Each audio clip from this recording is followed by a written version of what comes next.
What's going on, everybody? Welcome to Unapologetically Black Male, where we talk about surviving the stigma, standards, and systems. Once again, my name is Dwayne Pate, one of the hosts here at Unapologetically Black Male. My co-host Emilio EJ Stewart couldn't be here right now. I want to give a shout out to one of our sponsors, J Pope and Associates, who is continuing to help put the light in our fire to kind of keep this thing rolling.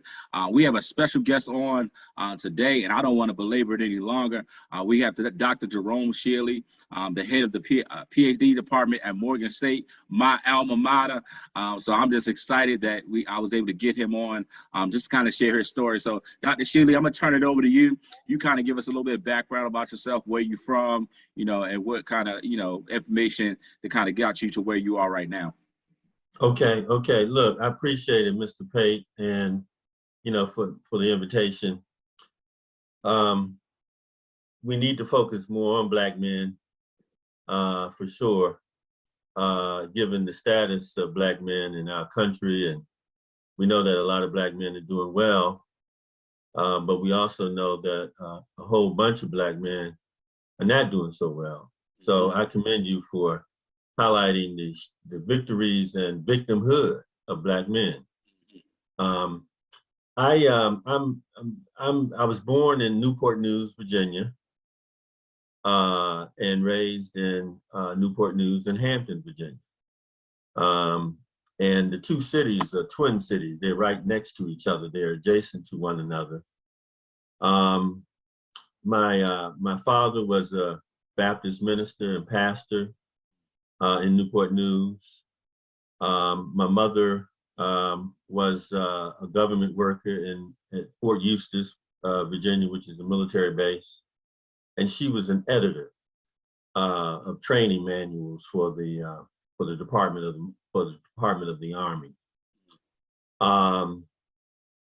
Had a very, I think, a pretty good childhood, growing up in Hampton and Newport News. I was born in 1961, so we're talking about the 60s and the 70s. But at that time, the racial climate in the Hampton and Newport News area, the Tidewater area, was very antagonistic. So I guess one of the characteristics, I guess two main characteristics of my upbringing was, one, I had a very nurturing Black family and community, which also included, obviously, the church community. Very nurturing, very supportive.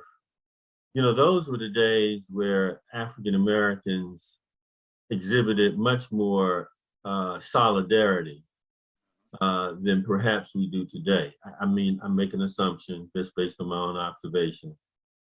But although there were divisions in the community, there was much more emphasis on collectivity and mutual aid, mutual support. And in part, that was due to the second characteristic of my upbringing, is that the racism was so severe and overt. And so in those days, Black people really didn't have a choice but to be with themselves and to support one another, because there was, I wouldn't say complete, but almost complete rejection from the white community, right? And so, but I think part of that solidarity comes from our African roots, right? And the emphasis on collectivity, the importance of spirituality, and spirituality was not just a kind of invisible pie in the sky kind of thing, and I'm not hating on that at all, but spirituality was materially manifested in my community through what Elmer Martin, the former professor at Morgan, used to call the spirit of caring and sharing.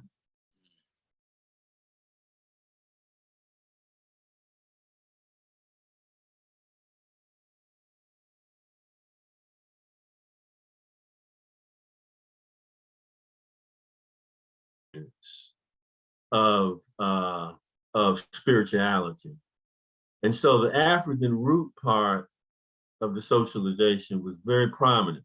Now, the adults didn't recognize Africa because Africa was very much stigmatized and defamed and vilified, you know, with the Tarzan movies and all of the kind of things that were not complimentary about the continent. But the cultural relics of our African roots continued and really influenced me significantly. So, you know, in my community, while you had biological mom and dad, you know, other adults really kind of served as a kind of collective parents, you know, and there was collective parenthood. I mean, they understood that they were responsible for their kids, quote, in the household, but they also had a kind of shared community focus, you know, and a kind of community consciousness that embraced all of us, you know, regardless of whether we were in the Schiele household or the Bailey household or the Brown household. We were part of a collective consciousness and a collective community that included some shared experiences, one of which was racial oppression, but also just the shared experiences of life, of just living day in and day out and raising children and et cetera. So I went to public schools.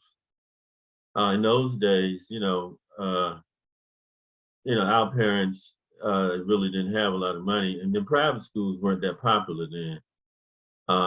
You know, so all of us, most of us, went to public schools, and so I participated in extracurricular activities. I was in the band in junior high school. I was a drum major in junior high school. I ran track, you know, in high school. So I was an athlete. And so all of that was real good too, because it really helped the child to understand and appreciate team, the notion of team and collaboration. And that's also very important. So I only have one sibling who, a brother who is 8 years older than me. So, you know, so my brother went to Morehouse College. And so when he went to Morehouse in 1971, I was just 10, you see. And so in a sense, my brother and I talk about this all the time, that in a sense, we were kind of partially only children, right? Because he was 8, you know, almost 8 when I was born, right? So he spent almost 8 years by himself. And then from 1971 to 1979, when he was gone to college and subsequently got married, I was by myself. You see, so it's an interesting kind of thing, although we are brothers and we love each other and support one another. I graduated from high school in 1979 from Bethel High School in Hampton, Virginia. And then I went to college. I went to North Carolina A&T, which is in Greensboro. I didn't stay there long, partially because I was homesick and partially because I was probably doing too much partying. In those days, I was 18 and, you know, Parliament Funkadelics with the group. And, you know, we were, partying. Having a good time. You was enjoying college life. Yeah, for sure. But, you know, I got a little homesick too. And so I called my father and I said, you know, Dad, I think I want to transfer back home and attend Hampton Institute. You know, and so they did, they agreed. And so I finished my undergraduate years. I lived on campus too, even though I was from Hampton. My father wanted me to live on campus to get the, the dormitory experience. And even though I only lived about 20, 25 minutes away from campus. I mean, I grew up, 25 minutes away from campus. But nonetheless, I finished my undergraduate degree at Hampton in sociology. And there was a major experience for me. But let me just go back to my childhood. In terms of Black men modeling and having role models, my father was a major role model because he was a leader in the community. He was the pastor of a church, in a fairly large church in those days. He was engaged in a lot of community service activities along with my mother. So my parents really modeled the example of the social gospel, right? That while personal salvation is very important, and no doubt, but they also believe that there should be collective salvation, and that Christianity should be about addressing the pressing problems that people experience, particularly Black folk in those days. And so my parents were very much involved in the community. They were models of community engagement. And that really influenced me and influenced my later decision to go into social work as a profession. And then, of course, my brother was very influential too. He was 8 years older than me. And so by the time I graduated from high school, he had almost a master's degree, you see. And so he was very influential and was a role model for academic excellence. And that was very, very, very important as well. But what I got in my early childhood and adolescent development was a strong focus on shared consciousness, shared community consciousness, and also community action, right? Community activism is what people will call it today. And that influenced me significantly. Then I get to Hampton. I was still partying, by the way. Of course, because I've heard about Hampton and A&T. Yeah. They both are good schools to attend, but they also like to have fun as well. Yeah, well, I was one of the lead party animals, right? Okay, in those days. I got you. I don't do any of that now. It's a whole nother Jerome now. But the bottom line is that I met a very key person who would influence my career. His name was Professor Ernest Morant. Okay. And he was a professor in the Department of Sociology. And at Hampton in those days, social work, the sociology department had two concentrations. One was in social work and one was in criminal justice. And so while I was a sociology major, I focused on social work because I was interested in the kind of social problem focus that social work had and continues to have. And Professor Morant used to teach in the social work concentration. And he and I, he was my professor, but we also developed a friendship, And sometimes that happens with students and professors. It happens a lot sometimes. Sometimes it doesn't. But, the relationship is more than just a professional's quote relationship. You become, kind of friends. In this case, he really became a major mentor for me. And he basically was, an activist in the 1960s. He was from New York. He was a social worker and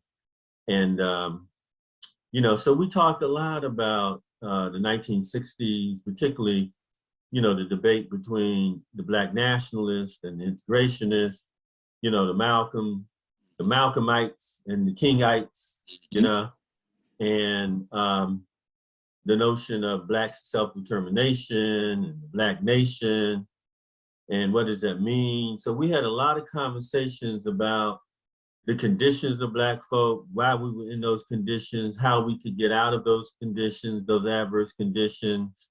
Mm-hmm. We talked about sports. You know, he was a big fan of Dean Smith and the University of North Carolina basketball team in those days. It was really very hot in terms of college ball. We talked about women, you know, we talked about sports, we talked about politics, and we talked about what I wanted to do with my life. And so he was really the one that pitched social work as a career for me. I was able to, he used to get the journals and the academic journals. And one of the journals is entitled Social Work, and that's the major journal of the National Association of Social Workers, which now I'm on the editorial board. Nice. And so, but I was a student then, and so I used to read the journals, particularly social work journal, the articles, and I really liked the social problem focus of social work, because I was very interested in what I guess people are calling now social justice issues, right? They weren't referring to them as social justice issues then. They were just referring to them as racism, poverty, etc. And so I knew I was very interested in these social problems. I wanted to not just study the problems, but I also wanted to be a practitioner to try to address and resolve these problems. And so he was very, very instrumental in my life. Indeed, in the last semester of my senior year at Hampton, he organized a trip for us to come up here to Howard and spend a day in the School of Social Work. Because at that point, I was thinking about just going straight through and getting a Ph.D. in sociology, right? And so I was looking at the University of Pittsburgh in particular. But Morant kept saying, you know, get your MSW, your master's degree in social work. And he said, you know, Howard would be good for you. And so we went up to Howard, and I was blown away. I was just so impressed with the professors. A couple of the professors had come down to Hampton to give lectures, and who were major scholars, like Dr. Lawrence Gary, who is still alive, and we can talk about him maybe later. Dr. Douglas Glasgow, who's still alive. There was Dr. Joyce Ladner, who's still alive. There was Dr. Harriet McAdoo. And so we were reading these scholars at Hampton in my classroom. And so to meet them and to come to Howard and to meet them, I was very impressed. And I said, you know what? Howard is going to be the place for me. So as soon as we got back to Hampton, I completed the application. We didn't have computers in those days. It was all hand mail. Hand mail, type. I had an electric typewriter and all of that. Microcomputers. I mean, people call them, they call them laptops now, desktops. But microcomputers were just coming out in the early '80s. They were just beginning to, in the early mid '80s, and most of us, nobody had it. I didn't know anybody with a computer.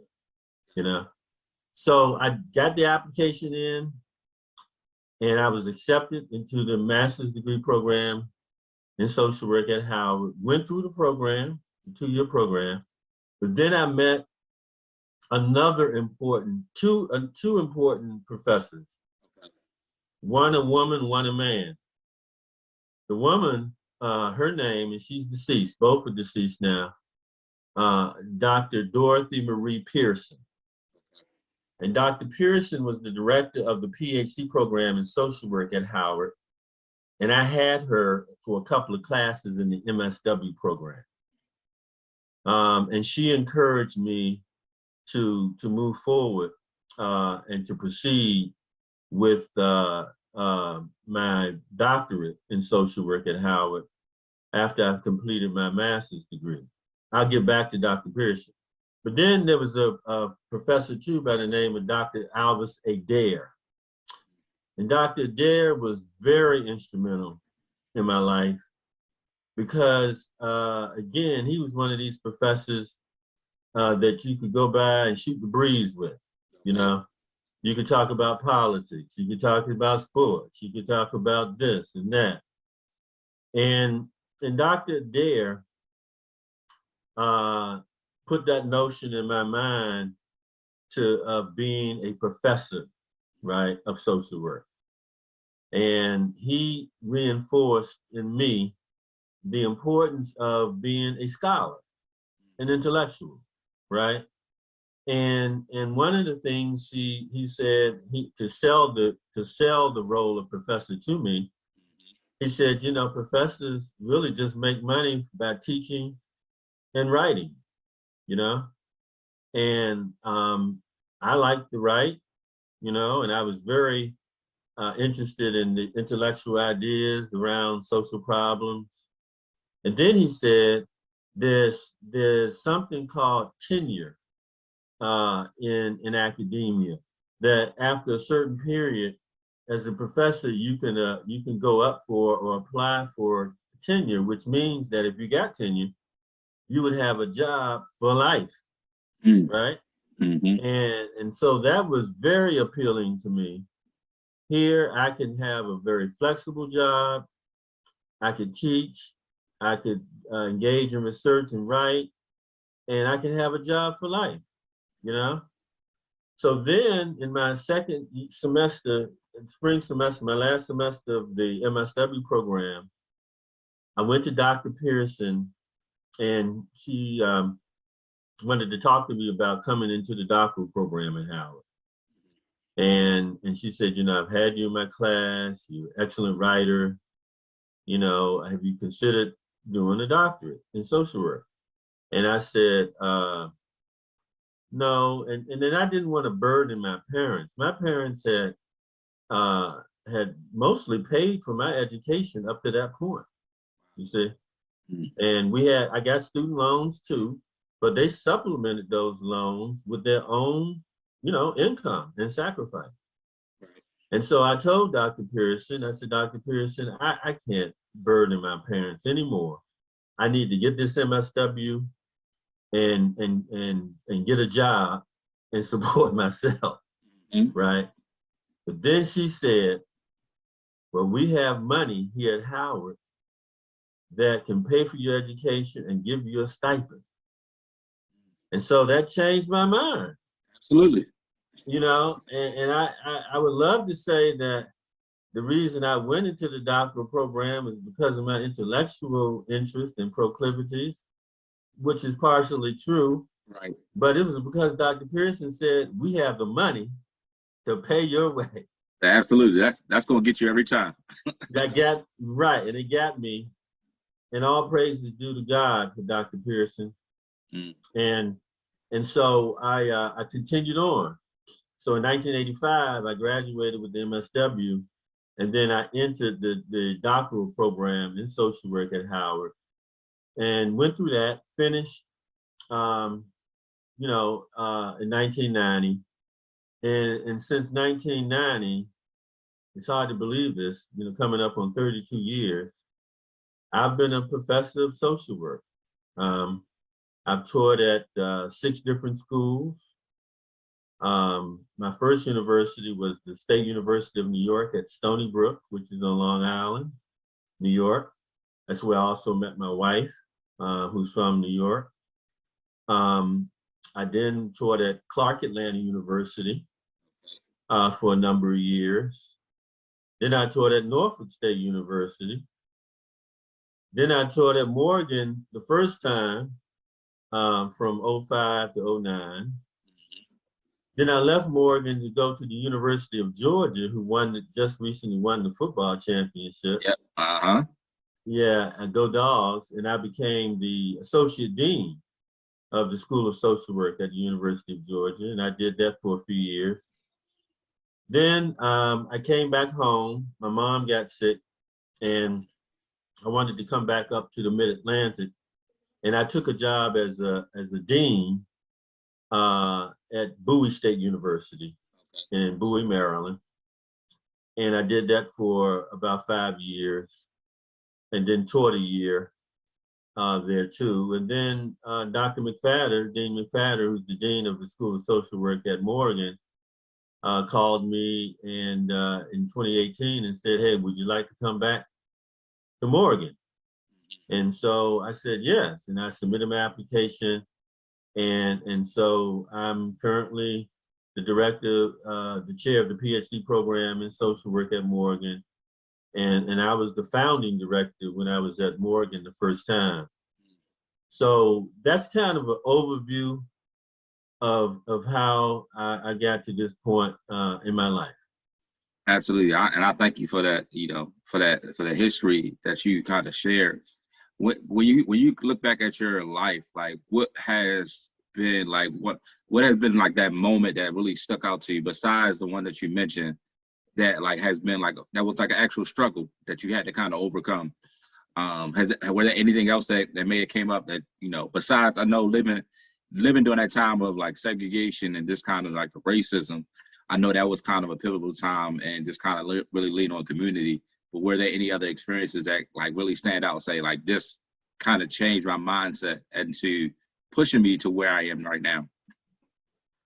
Well, it was really a couple of things. It was really the mentorship of those three people that I mentioned, particularly Ernest Morant and Hampton, because, I really didn't have a lot of self-confidence, and although I was around models of excellence growing up, personally, I just didn't believe in myself.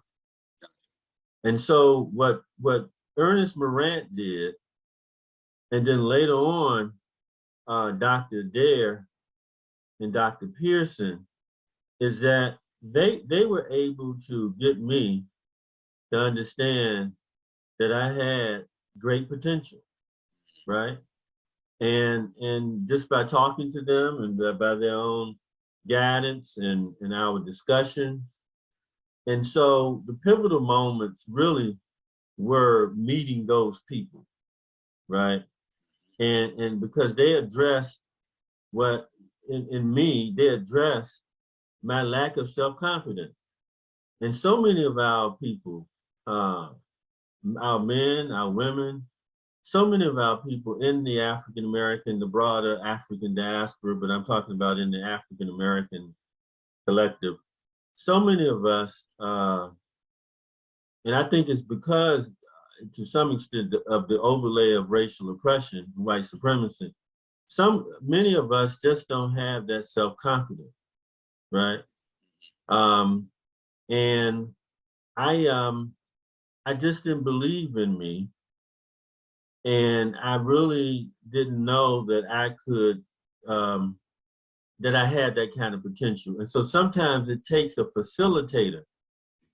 It could be a professor, it could be a friend, it could be joining an organization that really elicits that capability in you. And so, I would say just meeting those people and being able to take advantage of and benefit from their mentorship was really the major experiences, in addition to, my solid foundation in my early childhood development with my parents and my, broader community and church community. Was that ever a point, because you say you're the pastor's son, was there ever a point where they kind of, because with sometimes in ministry and with our sons, I know there's kind of like a push for you to be in ministry as well. Was there ever a push from your family, or did they kind of allow you to kind of pretty much figure out what you wanted to do? Well, they didn't push my brother and I into any particular field. Their whole thing was that you were going to go to college Mm-hmm. and that it was important to be educated, Mm. right? So, in addition to supporting and encouraging community engagement and personal and family responsibility and God consciousness, they also they also pushed education, but they didn't say, oh, I want you to be a lawyer, a preacher. But see, my brother, on the other hand, he had the proclivity and the characteristics when he was younger to be a preacher. And I don't know, he may have said to them he wanted to be a minister. I'm talking about when he was in high school. I don't know. But I think that they were thinking that he would be the one because he was an excellent speaker. He was, my brother blossomed early, right? Whereas I blossomed late. So, in high school, I was just, doing my thing, the okey doke, as we used to say, Just get by. yeah, hanging, partying with the boys, hanging out with the boys, not really taking my education very seriously at all. My brother, on the other hand, was an athlete and a scholar at the same high school. We went to the same high school, although at different times. And he was much more serious as a adolescent than I was. He was an excellent orator, speaker. When he would pray in the, at church, and people say, "Oh yeah, his name used to be." He was a junior, and I have to tell you this story. He was named after my father. He was William Bernard Schiele Jr. But what happened is that when he went to Morehouse, he got turned on to the teachings of the Honorable Elijah Muhammad.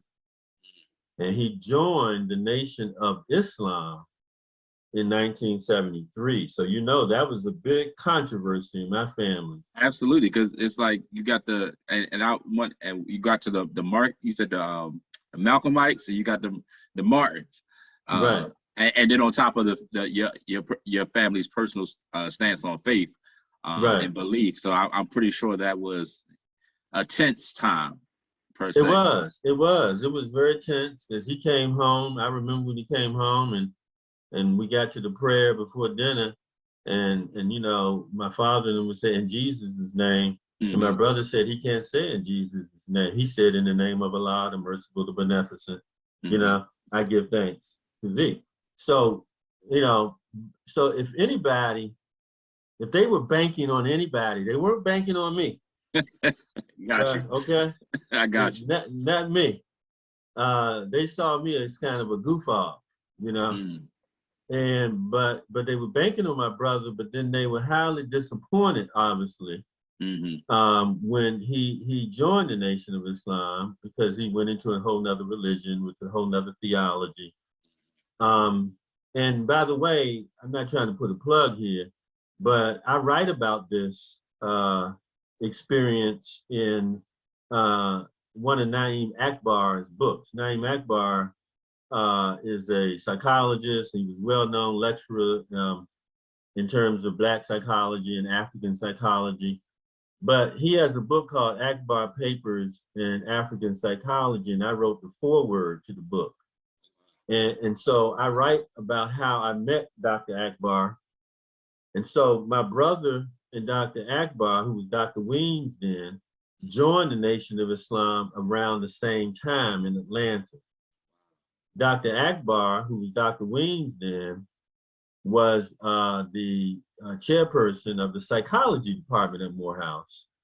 And my brother was a student there. And so they joined around the same time. And so I met Dr. Akbar through my brother when my parents and I went down to Atlanta to check out this Muslim thing, and to see what this thing was all about. But yes, he was the one. And even subsequently, he became ordained as a minister about 10 years ago. Okay. Doesn't have a church or anything like that, but he did go through the process. But no, they never looked toward me in that regard. But I think they both, our parents are deceased now, but I think both of them were proud of our educational accomplishment. Both of us have doctorates. My brother has a doctorate in Ph.D. in psychology, in counseling psychology. I have a doctorate in social work. And I've had a major academic career as a scholar.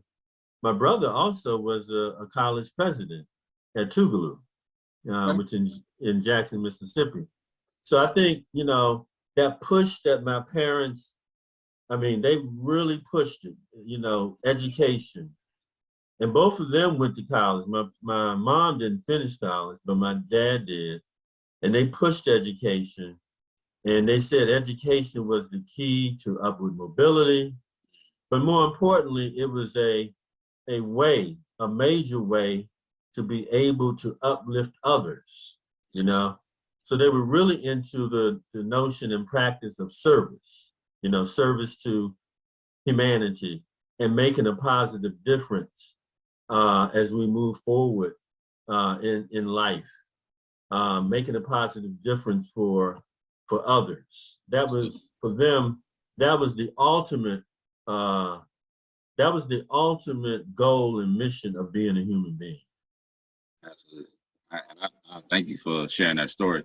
I can imagine that time was a little tense, just kind of going back and forth with your brother and just kind of like having those conversations. How was those dinner conversations? Was it ever like, going back and forth? Was it just kind of like, this is what I believe, that's what you believe? Or like, how was that? And I guess, how was that being in the middle of it?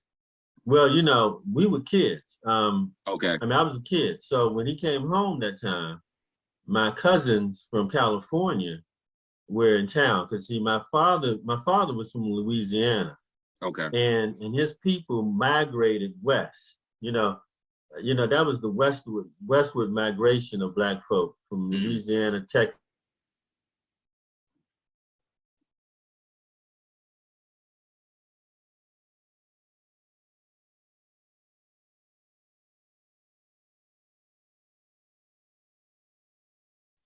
My aunt and uncle and 3 of their children came to visit this summer.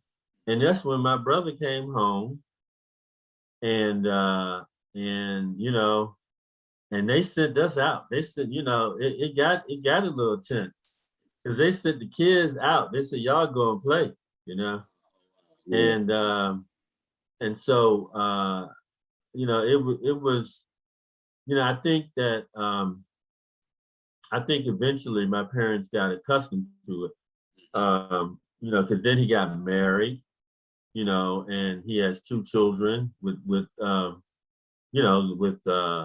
Arabic names, who are Muslim.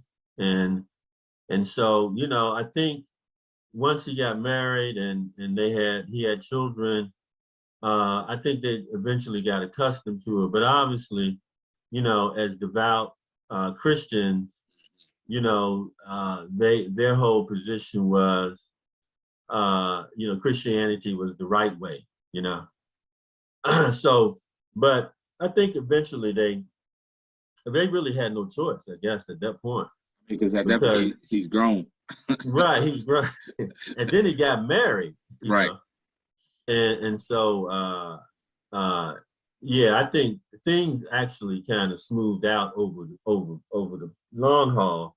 Mm-hmm. But, you have to talk to my brother. Maybe you can interview him. Yeah, that would be cool if that's possible. Yeah, I'll give you his I'll let him know and he can get in contact with you. But for me, I think my brother joining the Nation of Islam gave me another narrative to help explain white supremacy in America, right? Yep. So I the got it. narrative that I grew up with, that I mostly had, came from, progressive Black ministers like my father, and, that narrative was more of the kind of Martin King civil rights narrative. Right. Nonviolent. Right. That's right. But yet, we should engage the community. We should engage in protests. We should force the white powers we should force them into fairness, And so that was the narrative that I had for a long time. Then my brother joins the nation. Then I hear a more of a Black nationalist, Black self-help narrative that really said, reject the white man and his society. Let's do for ourselves, And then what was really interesting too is that in the Nation of Islam, Elijah Muhammad taught that Black people were the original people, you see. So that was very appealing to me too. I'm like, Black people were the original people, Come on, I thought it was the Greek and the Romans, the white people, So that was very uplifting. And really, as I got in college and I started reading more, particularly when I got to grad school, I became very interested in what people now call the Afrocentric, African-centered paradigm of social work, of psychology.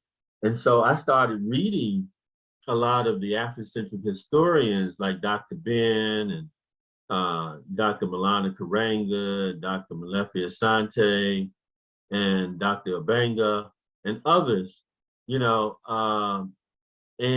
I began to read more about the history of our people prior to 1619, and I felt even more empowered as an African American, and so that whole narrative about the original self, the original people were Black people, and then going back in history to see that, yes, that is indeed was true in the Nile Valley, that our people predate the Greek and the Romans by 2,000 to 3,000 years, you see.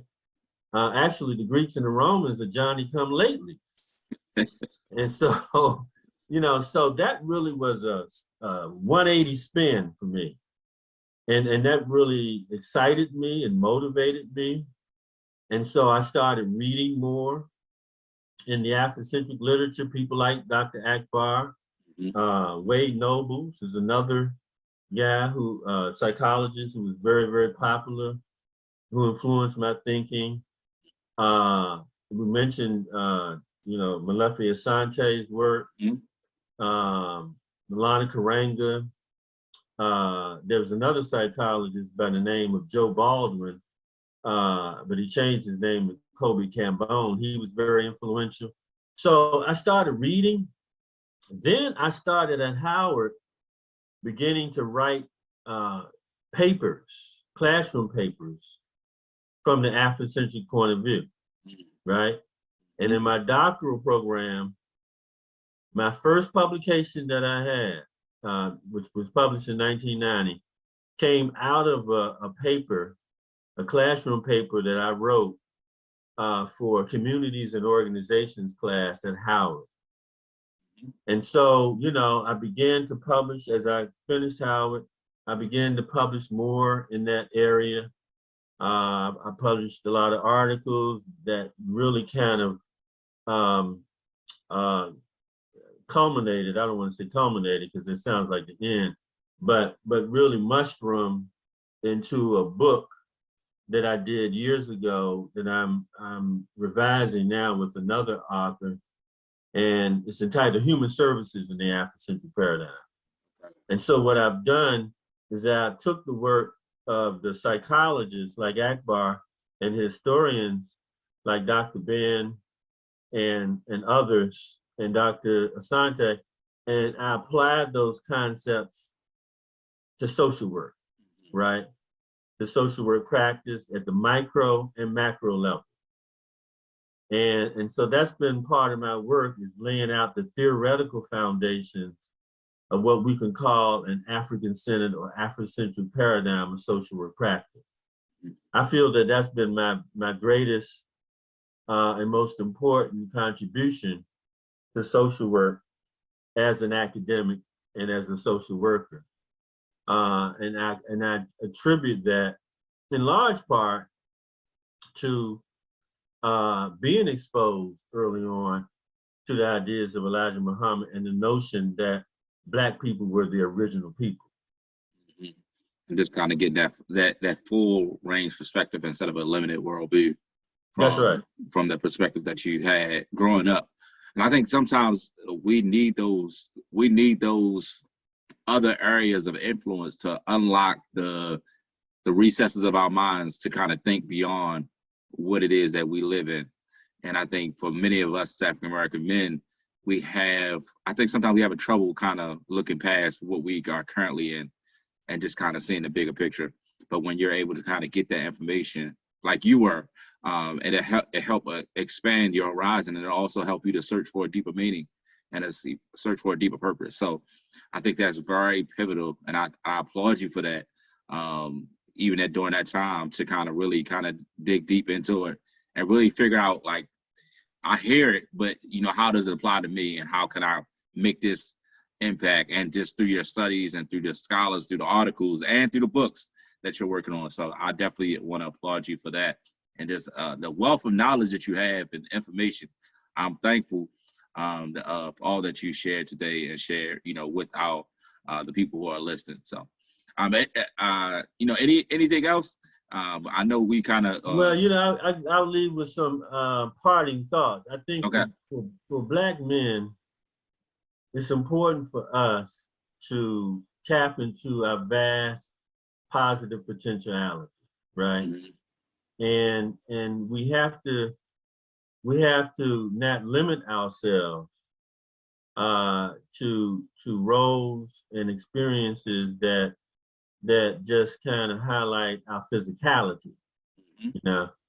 Whether it's being a basketball player, football player, or that limit ourselves as an entertainer. That we have great capacity for the intellectual roles as intellectuals, as professors, as engineers.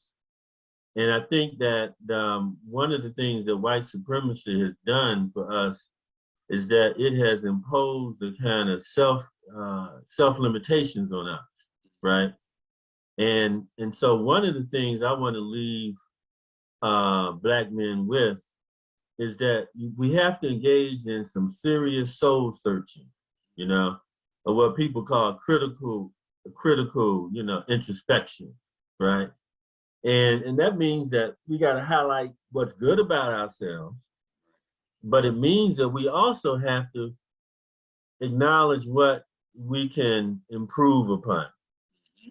And one of the two things that I leave with the audience is that, success is based not just on intelligence and being smart, but it's really based on being focused, disciplined, and following through.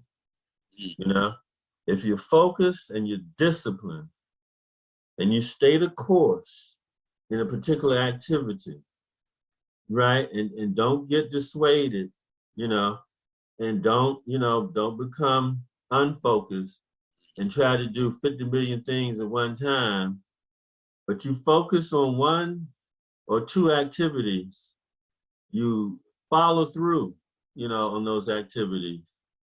And then that can lead you to success, So a lot of people think it's about being intelligent and being smart. Well, that's part of it. But a big part of it, my brother, is discipline. Being able to put in the time, to focus on the activity, following through on that activity, and completing that activity is really, I think, the major attribute of success. And we're going to close out on that. I think that was perfect. So once again, thank you for joining us on Unapologetically Male. Thank you, Dr. Schiele, for your time today. For those who are listening or following us right now, make sure you follow us on all social media outlets. Click like and subscribe to our YouTube channel, and make sure that we continue to share this information so that we can continue to impact the lives of African American men as we seek to survive the stigma, standards, and systems. Once again, thank you for joining us on this week's episode. I look forward to seeing you next week. Have a great and wonderful day. Thank you.